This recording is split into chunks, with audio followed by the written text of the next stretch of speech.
वसुधा खुद इतनी मुश्किलों से उन बुरी यादों से निकल पाई है। इसीलिए इस बार हम वसुधा और माधव की शादी में कोई गड़बड़ नहीं होने देंगे। ये वसुधा की जिंदगी और खुशी का सवाल है। चंदा, तुम्हारे तो गुस्से में भी ममता, प्यार और चिंता छिपी थी। और न जाने मैं क्या क्या सोच रहा था। तुम्हारे गुस्से में भी तुम वसु की भलाई ही सोच रही थी। सच में एक मां का दिल समंदर से भी ज्यादा गहरा होता है। उसे कोई मुकाबला नहीं कर सकता। सॉरी मैडम, मुझसे गलती हो गई। सा, आप भी ना।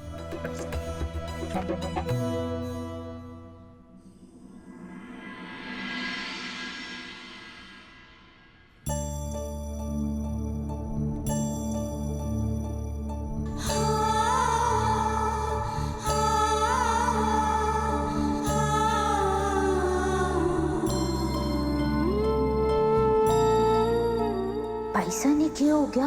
आज तो गुलकी के कुछ काटने से भी ना चुप हो रही। मैं किसी ने बुला कर लाऊं हूँ। और वसुधा, तुम इतनी समझदार होकर इतनी बड़ी बेवकूफी कैसे कर बैठी तुम? अगर बड़े हुक्म ने कहा भी तो तुम्हें मना कर देना चाहिए था। तुम अपनी हार कैसे भूल गई वसुधा?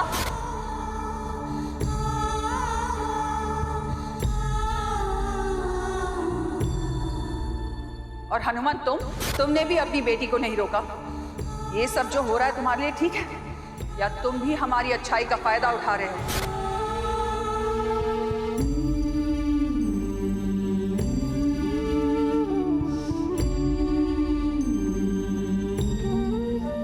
लाडो, रोते नहीं बेटा। उदय पुराने के बाद मेरे को देवी हुकुम का दिल जीतने के लिए महीनों लग गए, लेकिन आज एक ही पल में मैंने अपनी कमाई हुई सारी पूंजी गंवा दी बुआ। ऐसा नहीं है लाडो, हुकुम का गुस्सा बिल्कुल बुलबुले की तरह है। जितनी जल्दी उन्हें गुस्सा आता है उतनी ही जल्दी ठंडा भी हो जाता है। जब कल सुबह तू काम पर जाएगी ना, तो खुद ही देख लेना, वो तुझसे ऐसे बात करेंगे जैसे कल कुछ हुआ ही ना हो। नहीं बुआ, मैं कल काम पर ना जाऊंगी। देवी हुकुम की डांट तो मैं फिर भी खुशी खुशी सुन लूंगी, लेकिन अगर उन्होंने हमारे को काम से निकाल दिया ना, तो वो बात मैं सह ना पाऊंगी।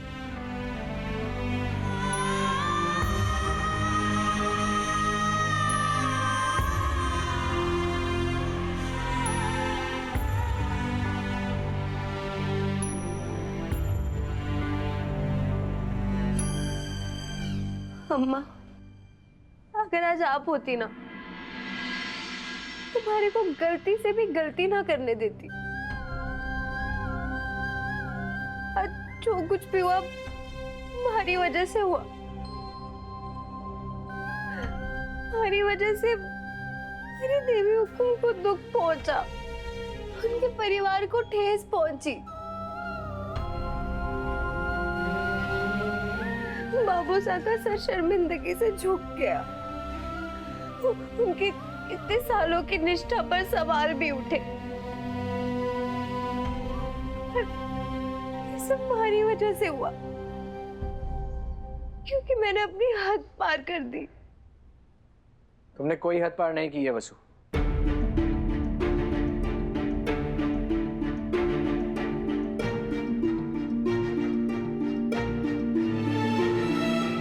मासा ने तुम पर इसलिए गुस्सा किया क्योंकि उन्हें तुम्हारी चिंता रहती है। वो नहीं चाहती थी कि माधव तक ये बात गलत तरीके से पहुंचे और तुम्हारे लाइफ के इस नए सफर की शुरुआत में ही तुम दोनों के बीच में कोई कंफ्यूजन हो। इसीलिए उन्होंने पूरे समाज के सामने ये बात क्लियर करवाई कि ये पूजा नवग्रह की शांति के लिए थी। माधव,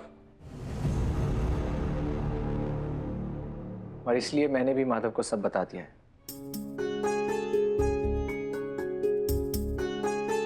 वसु, मासाया, हम में से कोई नहीं चाहता कि तुम दोनों के बीच में कभी भी कोई गलतफहमी पैदा हो, और मैं ऐसा होने भी नहीं दूंगा, क्योंकि तुम्हारी खुशी से बढ़कर हम सब के लिए कुछ नहीं। सावित्री मासी, वसु का तो रो रो कर पेट भर गया होगा, मुझे तो बहुत भूख लगी है। चल के कुछ बना दीजिए ना। जी, मैं आपके लिए कुछ बनाती हूँ।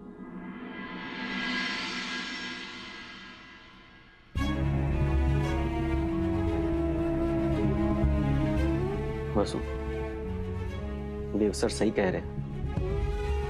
आज जो कुछ भी हुआ उसमें तुम्हारी कोई गलती नहीं थी।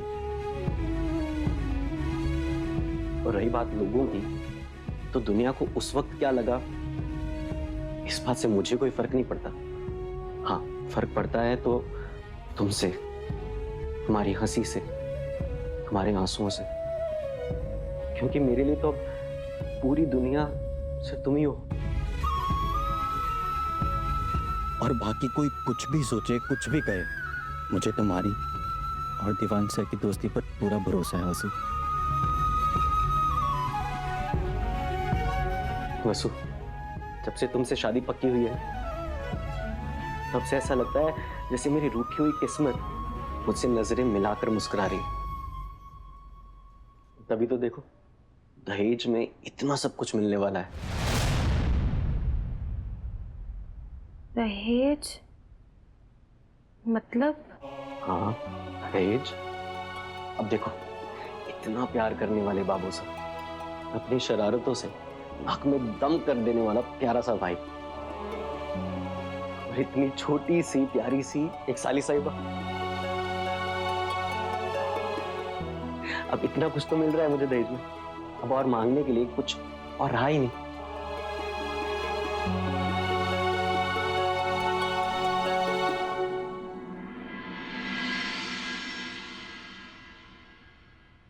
माधव कंवर जी दिल के बड़े नेक हैं, और गुलकी का मन बार बार बाईसा और देव सर की ओर ही क्यों जा रहा है? जाओ, अपनी देवी हुकुम के लिए रात के खाने की तैयारी करो, तब तक मैं गुल की बाईसा को घुमा कर लाता हूँ।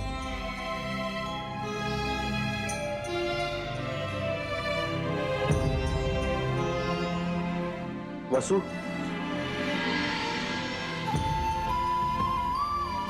अपना सर झुकाकर नहीं, उठाकर जाओ। मैं तुम्हारा होने वाला पति हूं, और तुम्हारा होने वाला पति कह रहा है तुम्हारी कोई गलती नहीं थी।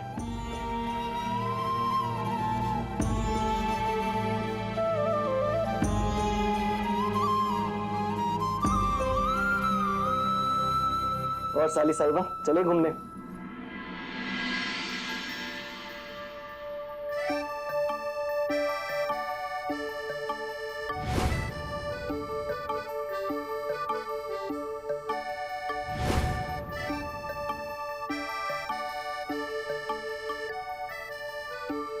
अब समझ में आ रहा है कि दादा उन आंखों के पीछे अपना नींद चैन क्यों खो बैठे हैं, क्यों उनका उसी आंखों से अपने दिल की सारी बातें करने का मन करता है। मेरा भी कल से यही हाल है, बार बार उसे फोन करने का मन करता है, बार बार उसकी मीठी मीठी आवाज सुनने का मन करता है। इडियट। उसके मुंह से इडियट भी कॉम्प्लीमेंट सा लग रहा था। आज कुछ भी हो जाए, फोन पे इसका नाम तो पूछ के ही रहूंगा।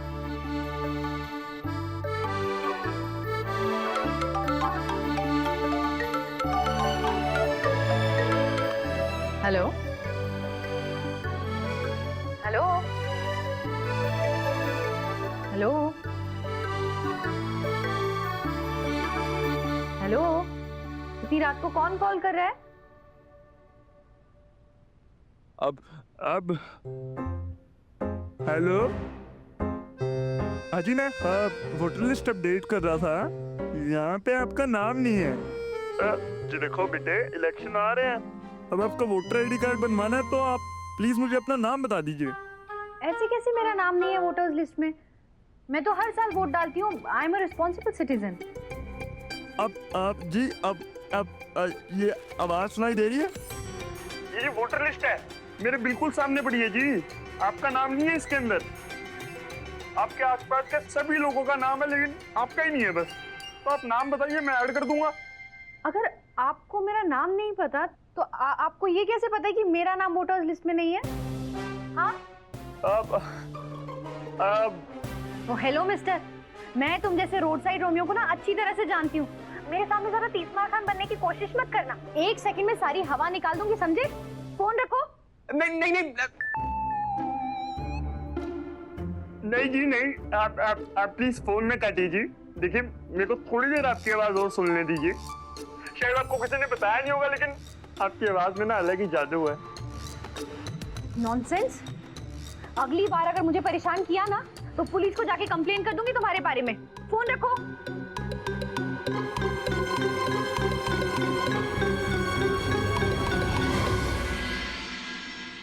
आने में रिपोर्ट लिखवाने के बहाने ही सही आपका नाम तो पता चलेगा। तब तक आपकी आवाज से ही काम चला लेता हूँ।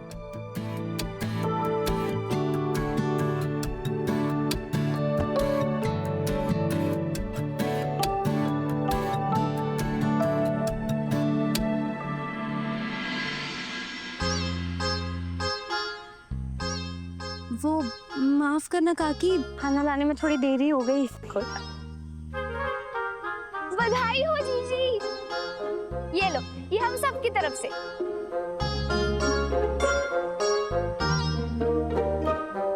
पिछले 2 दिन से आपकी जगह कोठी से जो अंकल आए थे ना हमें खाना परोसने, उन्होंने कहा कि कल आपकी सगाई थी। जीजी, होने वाले जीजा जी कैसे हैं? क्या वो भी आपकी तरह बड़े दिल वाले हैं? क्या वो भी आपके जैसे सबका ख्याल रखते हैं? दहेज में इतना सब कुछ मिलने वाला है।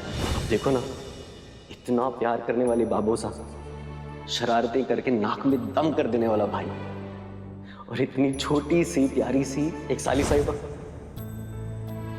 बेटा, जिसका नाम भगवान ने हाथों की लकीरों पे लिखा है वो पास आ ही जाएगा।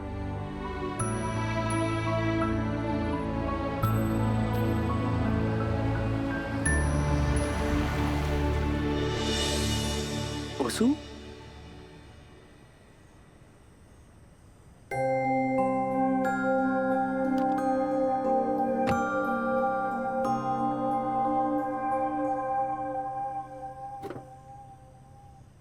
वसु, तुम इस वक्त यहाँ? वो देव सर, कोठी में इतना सारा खाना बच जाता है तो पिछले कुछ महीनों से मैं वो यहीं ले आती हूँ। देखने से तो अच्छा है कि इनका पेट भर जाता है, और देवी हुकुम का अनाज खाकर ये सब देवी हुकुम ने, उनके घर ने और आप सभी को दुआएं और आशीर्वाद भी देंगे। फिर तो आज मैं भी तुम्हारे साथ खाना परोसूंगा और सबसे आशीर्वाद दूंगा। अगर बड़े हुक्म ने कहा भी तो तुम्हें मना कर देना चाहिए था। तुम अपनी हद कैसे भूल गई वसुधा? देव सर, मैं तो रोज ही परोसूं, आज आप परोसिए ना। हाँ हाँ बिल्कुल। जीजी, क्या यही है होने वाले जीजा जी?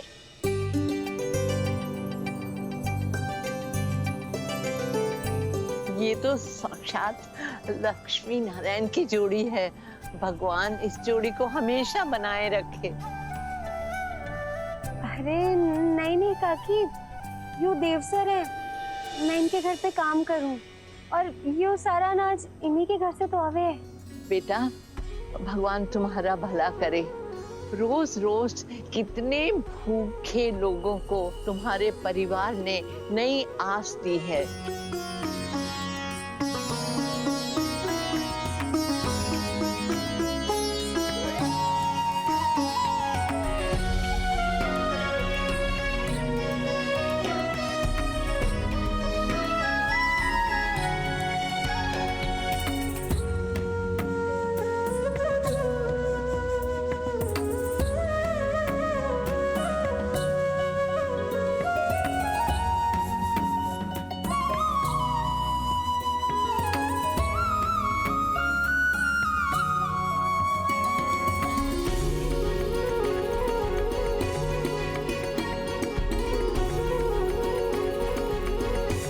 ठीक है, मैं चलती हूँ। वसु, रात हो गई है, चलो मैं तुम्हें घर तक छोड़ देता हूँ, आओ बैठो। देव सर, वो गाड़ी में ना तेल के दाग लग जाएंगे, वो गाड़ी गंदी हो जाएगी। अब जाइए ना, मैं चली रहूंगी। दाग लग जाएंगे तो धुलवा देंगे, आ जाओ। नहीं नहीं देव सर, धोने में तो बाबू सा नहीं पड़ेगी, मुझे उनका काम नहीं बढ़ाना। आप जाइए ना, मैं रिक्शा में आ जाऊंगी। कोई बात नहीं, किसी और से धुलवा देंगे। देव सर, हमारे को किसी का काम नहीं बढ़ाना, आप जाइए, मैं आ जाऊंगी रिक्शा में। ठीक, जैसी तुम्हारी मर्जी। ऑटो आओ। दादा, चौहान उस तक छोड़ना है, ये रहा किराया।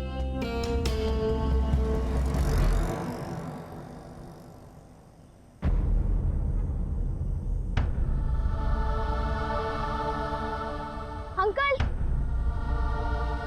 अंकल, वसु जीजी की अंगूठी वहां गिरी थी, आप उन्हें दे दोगे ना?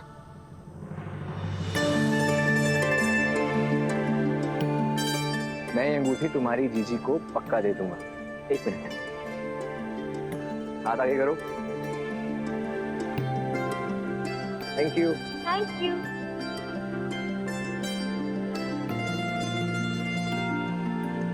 ये लड़की भी ना हर वक्त औरों के बारे में सोचती है, इसे खुद की तो चिंता ही नहीं रहती।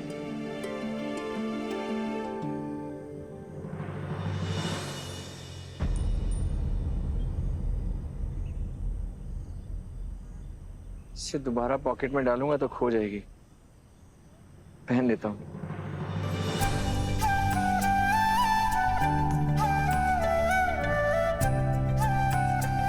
तुम वसु की अमानत हो, कल तुम्हें वापस उसे सौंप दूंगा।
चंदा, मैं देवी माँ से हमेशा यही प्रार्थना करता हूँ कि हम 100 साल के क्यों ना हो जाए, हमारे दिन की शुरुआत हमेशा ऐसी ही हो।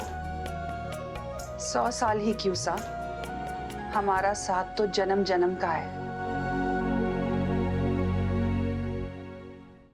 काकू साहब, वैसे बिजनेस तो हो नहीं रहा है। हाँ। मैं सोचा मुंबई जाके ना हीरो बन जाऊं। क्या? हाँ। काकू साहब, बिजनेस के बारे में कह रहा था कि हमें ना मुंबई जाना है, इसे हीरो बनना है अभी को। अच्छा, ये नहीं पता था भाई हमें। हाँ? काकू साहब, बिजनेस के लिए मुंबई जाने की बात कर रहा हूँ। अच्छा। Hi everyone.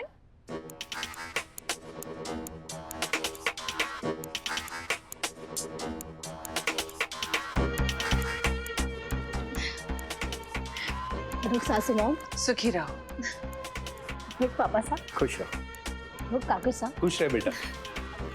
अब बसो, आज सासू मॉम को चाय मैं सर्व करूंगी। सासू मॉम। थैंक यू बेटा।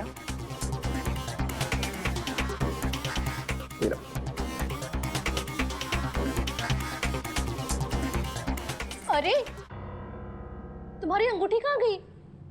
उतार दी?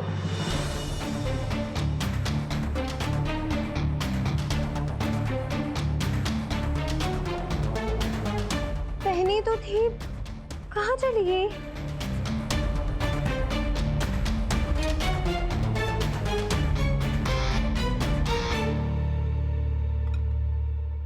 हीरे जड़ी अंगूठी थी, मारे को तो लागे कहीं इसने किसी जौहरी बाजार में बेच तो न दी।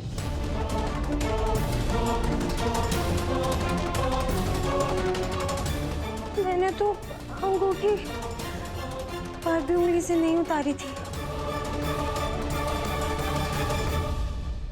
वसु, आखिरी बार तूने उंगली में अंगूठी कब देखी थी? वो बुआ, हमारे को तो याद ही ना है।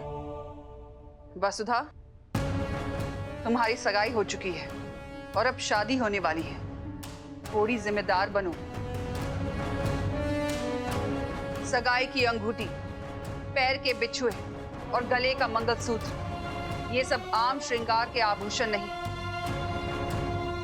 ये हर स्त्री का अभिमान है, उसके सुहाग की निशानी है, उसकी ताकत का प्रतीक है, उसके गुरूर की पहचान है और इसे मरते दम तक अपने शरीर से अलग नहीं किया जा सकता। और तुमने 2 ही दिन में अपनी सगाई की अंगूठी खो दी। देवी हुकुम, अरे को माफ कीजिएगा। मैं अम्मा की कसम खा के कहूँ, अरे को ना पता वो अंगूठी कैसे खो गई। Hello everyone.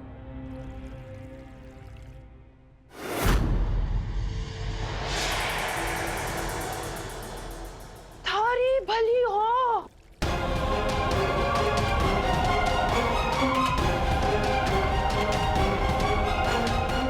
देव, तुमने और वसुधा ने सगाई कर ली?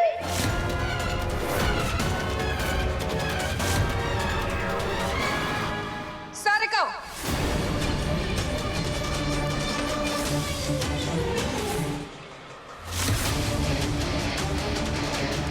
बिल्कुल चुप। भाभी साहब, आप मारे को चुप करा सके हैं, पर आपके देवांश की उंगली में जो वसुधा की सगा की अंगूठी चिल्ला चिल्ला कर बोल रही है, उसे कैसे चुप कराएंगी? खुद ही आकर देख लीजिए, देव ने वसुधा की अंगूठी पहन रखी है कि ना?